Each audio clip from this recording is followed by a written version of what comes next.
Okay, finally నేను చెప్తున్నా, ఒక్క రూపాయి కూడా నాకు శ్రీధర్ నుంచి వద్దు. Okay, that is not my Moto. అతను నాకు చేసిన దానికి అతనికి లీగల్గానే అన్ని ఎంక్వైరీ చేసే నన్ను పిలిపించండి, అతన్ని పిలిపించండి, వాట్ ఈజ్ వాట్ అనేది కనుక్కోండి. వాట్ ఈజ్ వాట్ అనేది కనుక్కున్న తర్వాతే అసలు ఏమైందో అంతా జరిగిన తర్వాతే మాకు శిక్ష వేయండి. ఏతారు అతను తప్పు ఉంటే అతనికి శిక్ష వేయండి. నేనైతే ప్రూఫ్స్తోనే మాట్లాడతాను, నిజాలే మాట్లాడతాను.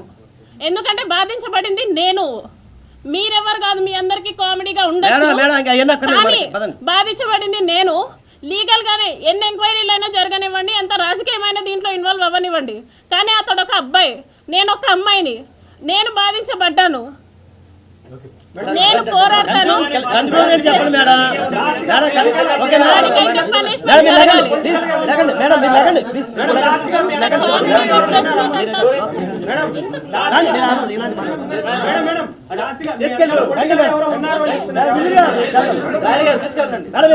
పొలిటికల్ గా నా మీద ఎవ్వరూ లేరు.